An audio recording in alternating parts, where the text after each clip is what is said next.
How we doing, ladies and gentlemen? My name is Wolf, and welcome to the episode 14, I believe it is, 14 of my Ultimate Survival Guide.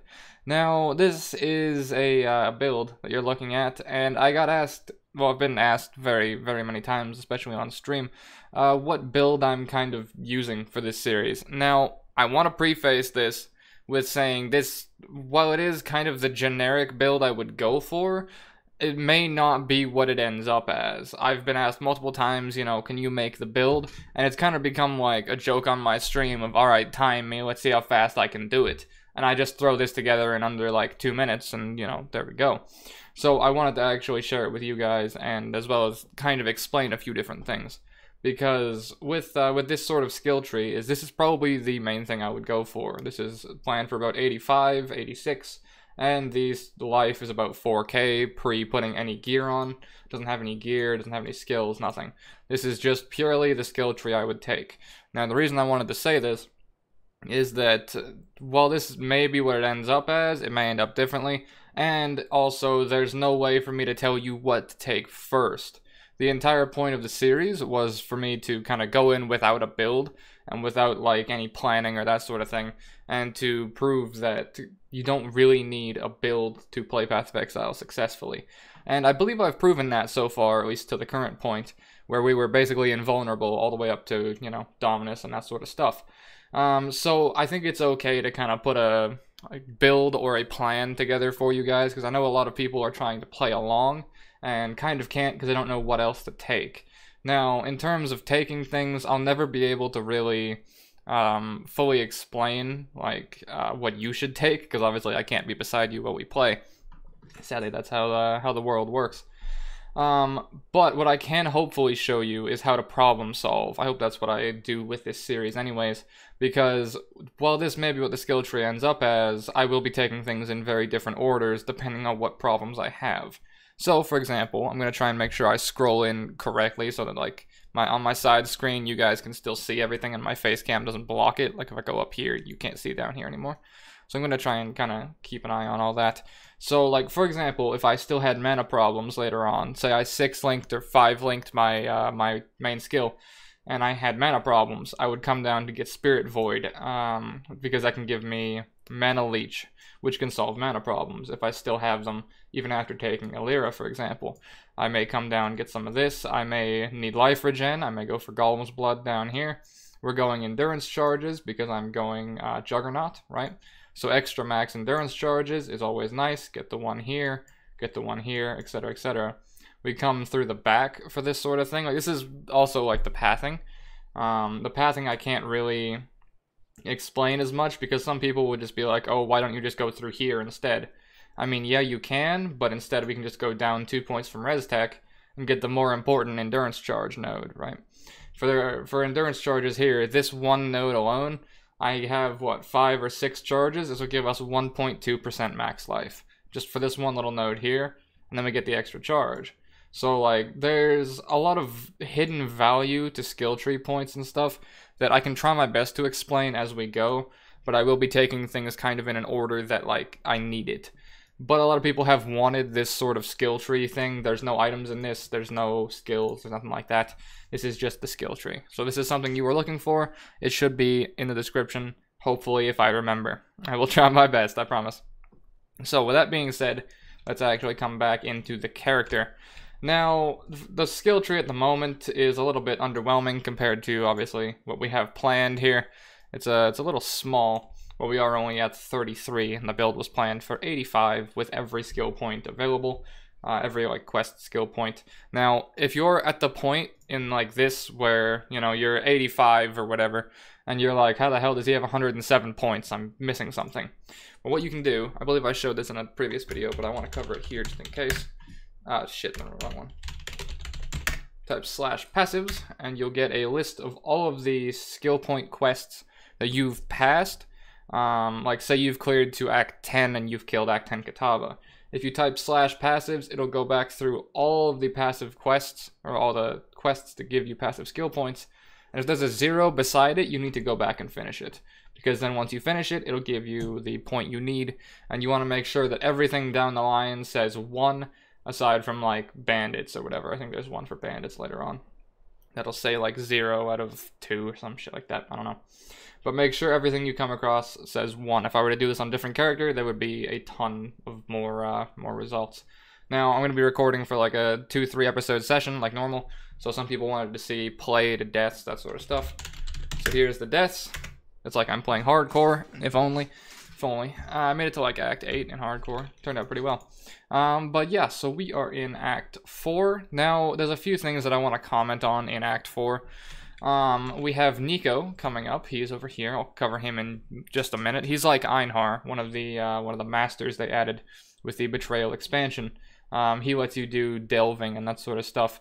Hopefully I'll be able to showcase a little bit of that in this video or perhaps in the next one.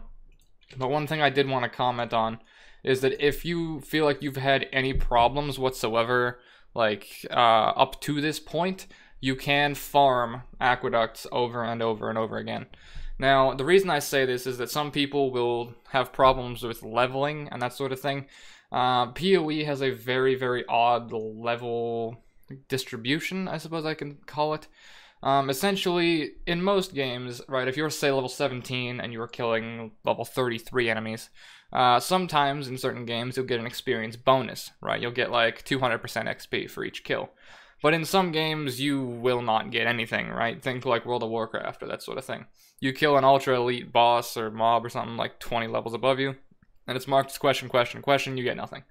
Path of Exile is pretty much the same, which is kind of weird for an action RPG, but that's how it goes. So there was one person who was like at Act 4 and at this same point here, and he was like level 25 or something and was really having problems. But if you feel like your gear is terrible, if you're under leveled, or you want to just get like ahead before you go and like push through the rest of the game, you can literally just farm aqueducts over and over. This area is one of the best, and when you get into Act 9, you get access to the enhanced version of it, which is called the Blood Aqueduct, which is where I farm on basically every character at the start of a league to try and get a 6-link chest piece. That's a little bit more in depth. You get card drops, and the cards give you a 6-link chest piece. But you can farm this for good gear, currency, that sort of stuff.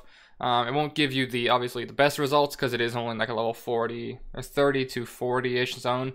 You can only really hit 41 here if you want to farm, but considering we're 33 and the act is like 30 to 40, going in from the start at like 41 would be quite useful.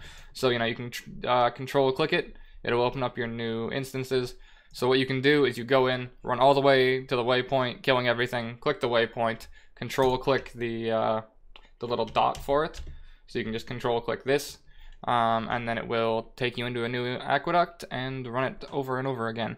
So if you feel like you've had any struggles or any issues, that sort of thing, you can do that to farm. Now, with that being said, we are going to go up and talk to Nico here. I believe in the 13th episode we killed Vol. So as a result, we can go into the mines now, which is wonderful. But we can also talk to Nico right here. And he's got a little bit of a storyline to him, etc., etc. He's a bit fucked in the head, if I'm honest. But essentially, he will task you to find some voltaxic sulfite. Now, this will be found in the mines and randomly in any other map you come across. I believe I covered this with Einhar and that sort of stuff, but these masters will spawn randomly in zones that you come into. There's a chance that they can spawn, there's a chance that if you're playing in the new league, betrayal stuff can spawn, and there's a chance that you can get an alpha spawn later on, which is for a different master, which I'll cover when we get there as well. Although this character may have some struggles with dealing with alpha, but we shall deal with that when we get there. So looking on our map, I need to come across one, but you'll see that there will be a rather large like yellow icon that looks like a kind of mine deposit. I'll show you the moment we come across one, but it will give you a type of, well, not so much currency, but like a resource called voltaxic sulfite, and you can use this to go delving. There was an entire league based around delving, which I'm sure you guys probably had a little bit of a look into before you popped in for betrayal and all this sort of stuff. Let's grab that. It's a very fun kind of mechanic and really enjoyable. Really enjoyable. There's one. Okay. So, you'll see this, it says, interact to acquire voltaxic sulfite used within the azurite mine. I'll cover the azurite mine once we get enough to actually go there. So let's level our fortify, click that, and Nico will come out of literally nowhere and start mining away, and he'll just keep hacking away. You saw I got plus 26 sulfite, which was the resource. So if you click on Nico directly from here, you can click visit mine encampment. But we're not going to do this just yet because he may have spawned multiple veins of sulfite. Normally when he shows up, from my experience, he'll spawn between 1 to 3 sulfite nodes. So it's worth checking out the entire map to just see what happens. So there's only one over there, so that's fine. We can go do it now. Why not? I only have 26 sulfite or something like that, but I can show you nonetheless. So you click visit mine encampment, and it'll say entering azurite mine. And my long-ass loading screen, because I'm not playing on an SSD, will ensue. And we can go to some of the more enjoyable content in Path of Exile that, sadly, GGG doesn't want to make readily available. Kind of sucks. But that's how it goes. For those of you curious about how to do more delving at Endgame, from what I've read, if you're like at that point already, from what I've read, you have to buy either Scarabs or Master Prophecies. You know, for those people who are at that point and can understand that sort of thing. It's a little bit weird. So click Nico, talk to him, and you can buy and sell from him. It's whatever. He'll sell socketable currency, but you don't have to buy any of these. You'll find them yourself, and I'll show you how to do those as well. So you talk to him. He'll tell you to enter the azurite mine. Go over here, go through the door, and you'll meet the crawler. This is a piece of tech with very shitty AI that will sometimes kill you by pathing the wrong direction, and you'll die to darkness. It's going to happen quite a few times, and it's happened to me many, many times. Alright, click on that, and then we get access to our mine. We can scroll out, and yeah, it's infinite. It is literally infinite. You can go infinitely left, infinitely right, and infinitely down. The highest someone has gotten to, was it 3,000? I think it was depth 3,000. He was playing an Immortal Pathfinder. I don't remember. I think it was in. I don't remember who the streamer was, but it kept popping up on my side screen, and I forgot. It was whatever. But yeah, so we're going to click on the azurite cavity here. Each of these nodes will contain something different. This one will contain azurite, which is another resource inside the resource. It's kind of weird, I know. That you use to upgrade this little crawler thing right here.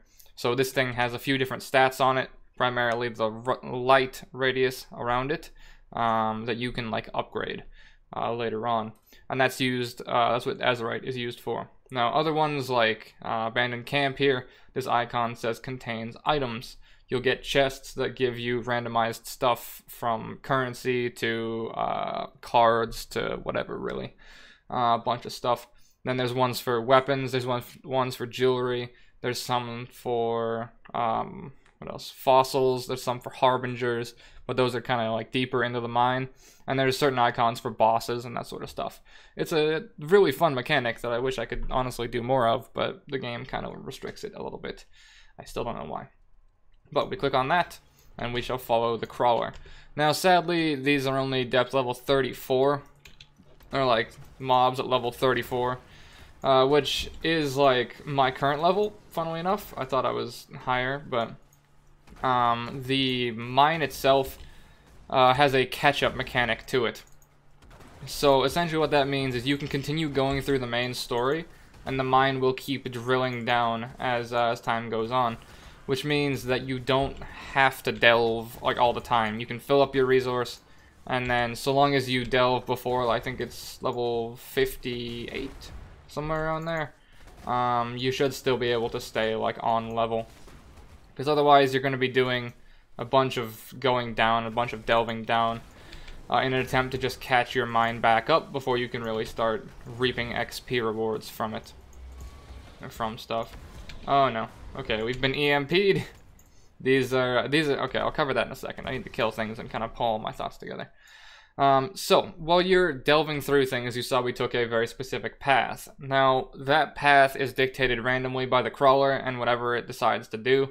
You know, like certain paths would just be faster, like going across here, but the crawler is going to go and take the long way around, and yeah. So the way the crawler works is it just kind of goes on its path.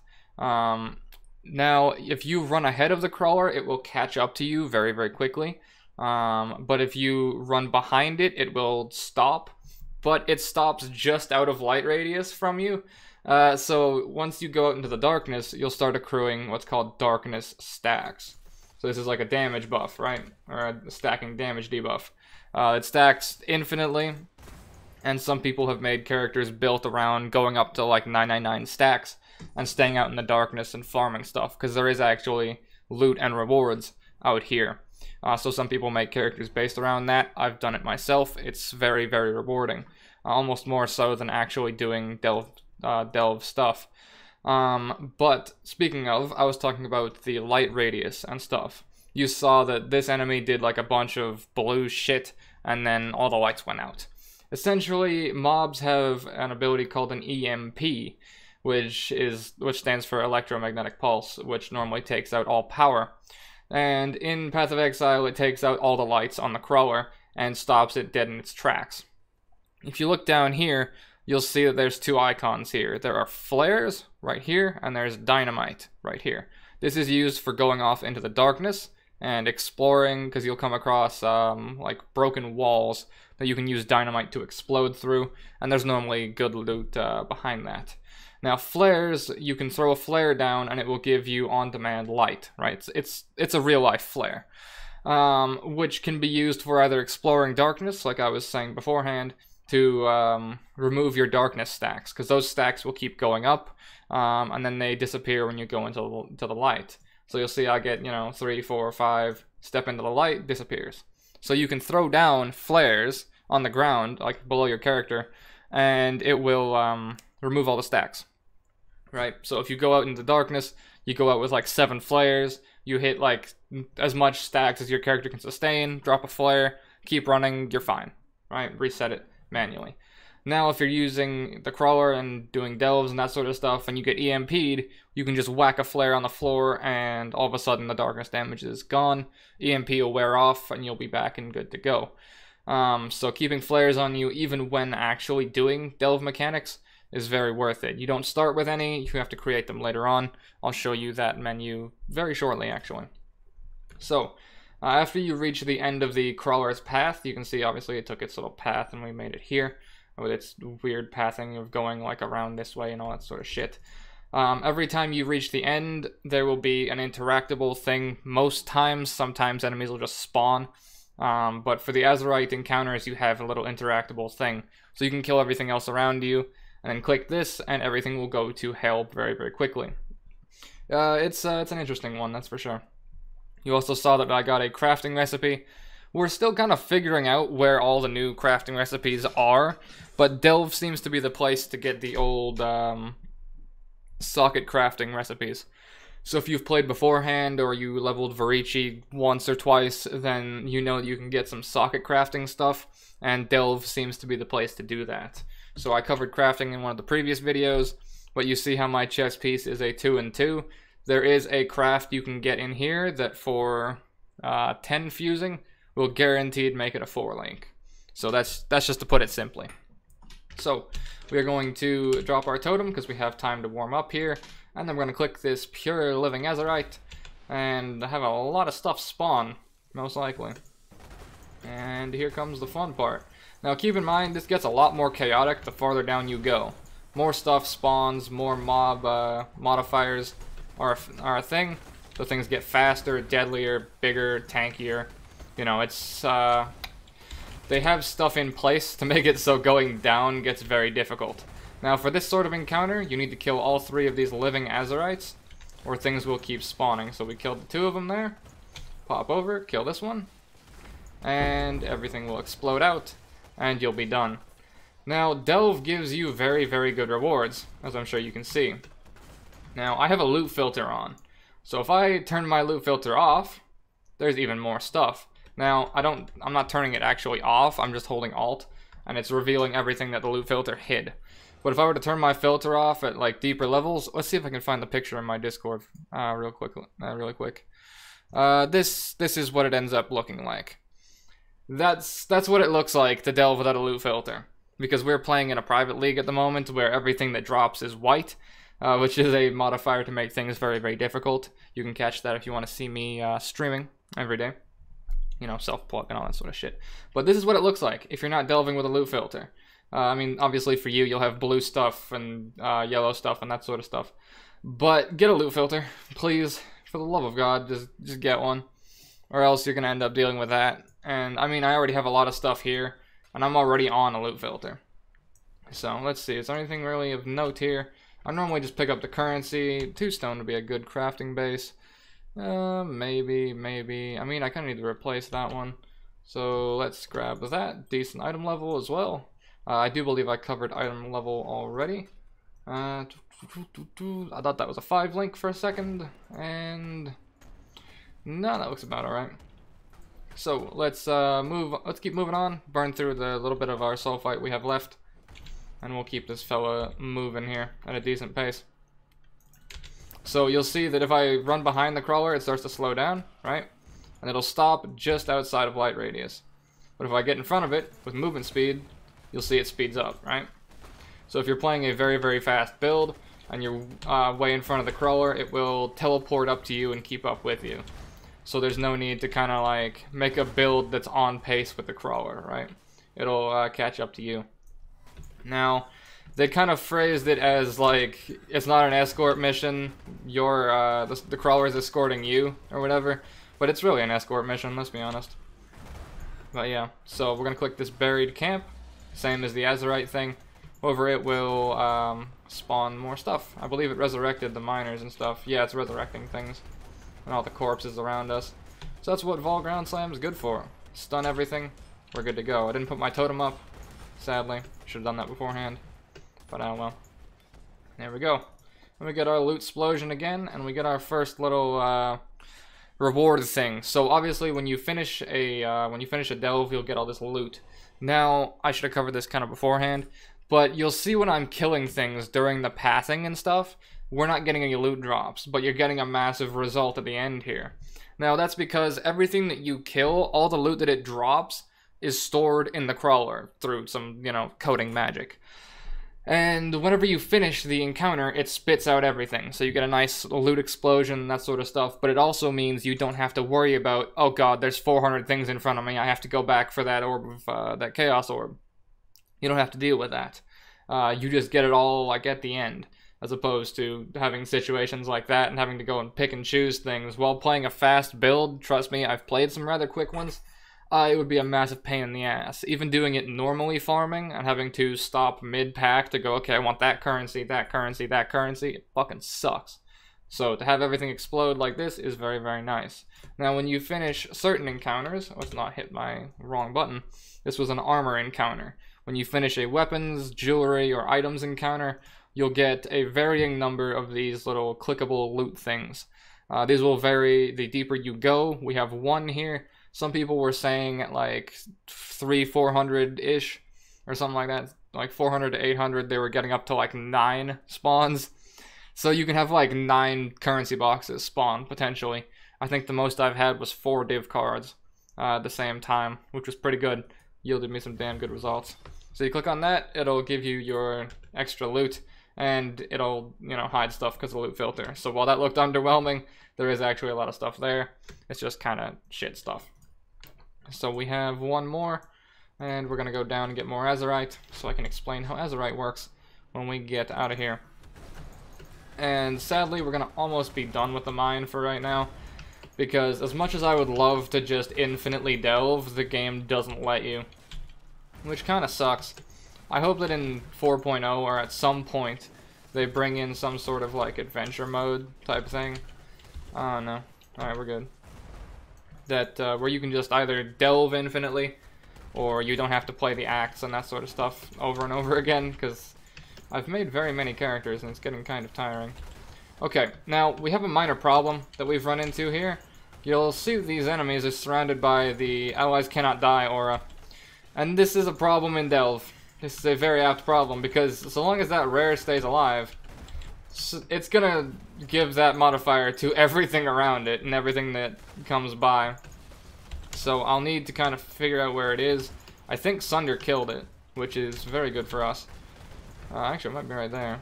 Is it that one? I think it's that one. Is it dead? I can't tell. Okay, everything's died. That's what matters. That's what matters. So if you get a allies cannot die, or even if it's just a totem, sometimes it's better to just run past it and just wait until the end, group everything up, and then kill it all at the same time. So this is where tanky builds will thrive in Delve. Not as tanky builds, or like mages or rangers or that sort of thing, may struggle sometimes. If you're looking for recommendations and tips for doing delving stuff, any sort of AoE build is very, very preferable. Single target builds do not work very well here, because as you can see, a lot of shit spawns. I mean, I'm playing Sunder right now, so it's like a single projectile type of thing, but the explosions from Herald of Ash allow me to get some nice extra AoE, as well as, you know, Vol Ground Slam being absolutely wild gets me some very good results.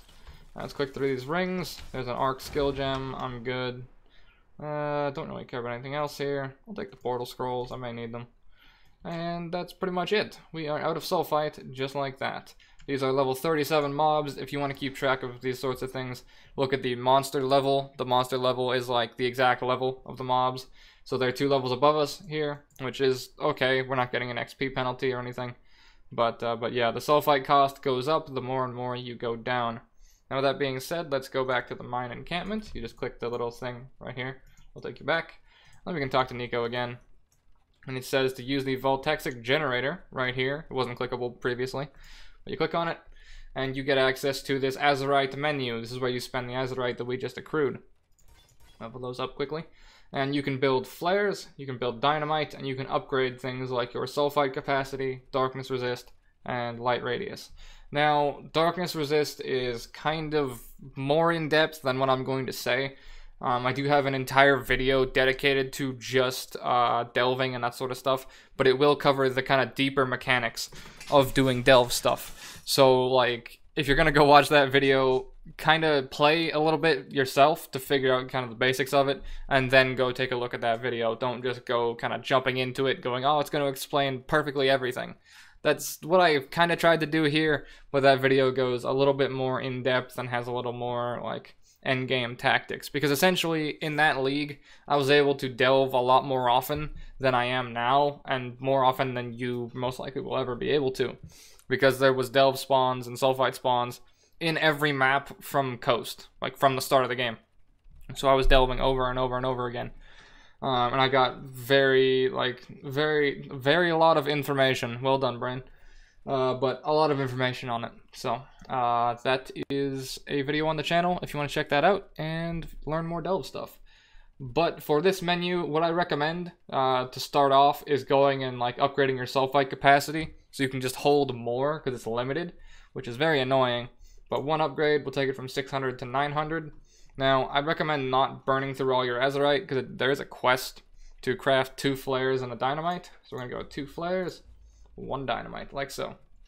But I would upgrade the capacity, and I would go through and upgrade everything once with your Azurite early on. Because the first tier upgrades and like the second tier upgrades are the cheapest, and they start to get more and more expensive for Azurite as time goes on. Eventually, there'll be a time where you have like 1,000,000 Azurite or whatever when you're just delving over and over again, if it's something you really enjoy doing. So you will eventually cap all of this out. Now, this darkness resistance stat I want to cover just a little bit before we end off this video here. Because what this essentially allows you to do is at certain levels of the mine, you're able to have different like darkness resists. The more you put into this, it's like upgrading your own resistances, right? You see how I have 75%, 62%, and that sort of stuff. It operates basically the same. So there's a 75% cap for resistances here. But you'll see that it says penalty for depths minus 4%. So if I were to go down to, say, depth 100, I would have minus 75. Or like minus fucking like 121 or some shit. I just like step into the darkness and just dead instantly. So you want to upgrade your darkness resist. So the next upgrade will give me plus 30%. You want to keep upgrading this the farther and farther you go down, because if you want to go out into the darkness, you want to make sure this res is at 75%, because you'll make characters that are based around like life regen and being tanky and doing darkness stuff. But if you're trying to do darkness stuff at minus 75%, it doesn't matter how tanky your character is, you're probably still gonna die when you hit 50 plus stacks. You want this to be at 75%, like as much as possible. Now the thing is that this will change kind of where you want to go. So if you want to do darkness stuff, if you want to go out into the darkness, out into these sorts of areas, you'll get to pick and choose kind of the area on the map you want to be in. It's easier to just show you, if I'm honest. So I'm gonna switch characters real quick to let's just go on my Infernal Blow character. It's easier to just show you than to kind of explain, and it should be a pretty quick load in too. So essentially, you'll get to kind of shop around if you want to do darkness stuff, because at certain levels you'll have more depth or darkness resist than you will like deeper on. So one more load screen and I can actually showcase this to you, which is going to be spectacular. So doing darkness stuff later, you get to not only choose which depth you want to go at, but like which part of the mine you want to go through, depending. So on my mine right now, right, goes pretty far down, I am at what, 89. My delve character was like 350 or something, but let's just go down here and I'll show you what my darkness res looks like once this goes through its loading screen. Now you can see your darkness resist when you're in a mine encounter by pressing Y. It'll bring up a delve menu and the exact same menu you saw previously. Another keybind you can use is V while you're in the mine will bring up your mine list. So I'll show you those in just a second. V will bring up your mine, like so. See? And then Y, is it Y? Oh, fuck, what's the button? H. Yeah. That'll bring up your challenges, and you can see your bestiary stuff, and you can also see your delve stuff. So you can see at depth 89, I'm at minus 24, right? Minus 24 resists. You can also see I've upgraded my flares and all this sort of stuff, light radius, and the sulfide cap gets higher and higher, right? But now, so if I were to go out and do darkness stuff on this character, even though this is a berserker with like a lot of life regen, who's very fucking tanky, he's probably still gonna have some problems. But if I were to go up a little bit, say like, I don't know, let's just do this far up, right? Let's go up early here. We'll go up to depth 16. I was at depth 89 before. So we'll go up to depth 16, and I'll press the same button and look at my resists again. And this is just going to be the perfect visual representation of what I'm trying to show to you. You can see the light radius has gone up too, because I'm on a higher part of the mine. So now I'm at 75%, and my light radius is at 132. This is the same thing for my flares. There's penalties for depth on the flares. So if I were to go run out into the darkness now, this character who's built for life regeneration is going to take a while to kill. This is 18 stacks, 25 stacks, and we're starting to go down, but then I can start popping, you know, flasks. I can pop my regen stuff, and, you know, this is where you make characters kind of built around doing these darkness farms. Now, I don't really have anything on this character. I've stripped it down to supplement other characters' needs, but these are some of the items you can find out in the darkness. This is just kind of completely coincidental, if I'm honest, but still. Fossils are like the main thing you're going to aim for when you're in the darkness. These are crafting modifiers that you can use to make some very, very good items. If you want to see some of my crafting stuff, I've made some pretty hilarious items. I made one necklace almost worth like a mirror. Quite good. But these will allow you to force certain rolls. So in our case, on our character, one like this jagged fossil right here would be huge. This makes it so that when you roll on something, you have a higher chance to hit physical modifiers. So if I was making a two-handed weapon, I could use like this this one socket here that upgrades a normal item to a rare item, and I can put in the jagged fossil and have a higher chance at getting more fizz stuff. But say I wanted fizz and attack speed, right? Because you want to make a really good weapon. Say I wanted fizz, attack speed, added fizz. Okay, so now we take a two-socket one, and we put in fizz, or the more fizz one here. We put in more speed modifiers right here. And we put both of those in there, make it rare prior, because that's what's required for this. And then you hit it with this, and it'll give you more fizz, no chaos modifiers, which is fine. And then it'll give you more speed, and then more, or no mana modifiers. Which means you can force craft a potential, it is of course RNG, so you may not get exactly what you want, but you can increase the chances of getting your fizz attack speed weapon. Now this is a little bit more in depth for later on when we start getting into that sort of thing and setting up endgame farm characters and stuff, but this is why Path of Exile makes you learn different characters as time goes on, because I have regen based characters literally built for doing just this. This character was trying to farm a minion damage fossil for my Witch Necromancer that you're probably going to be seeing later this week. Well, that is going to be all for this episode. I hope you guys enjoyed learning about Delve. This is one of my favorite things in this game, and it makes me very, very sad that they restricted the way they did. But that's kind of how it goes sometimes, so you can't always have what you want, but you do get certain moments of enjoyment with Delve, that's for sure. But I hope you guys enjoyed, and I shall see you in the next one. Take care, gentlemen.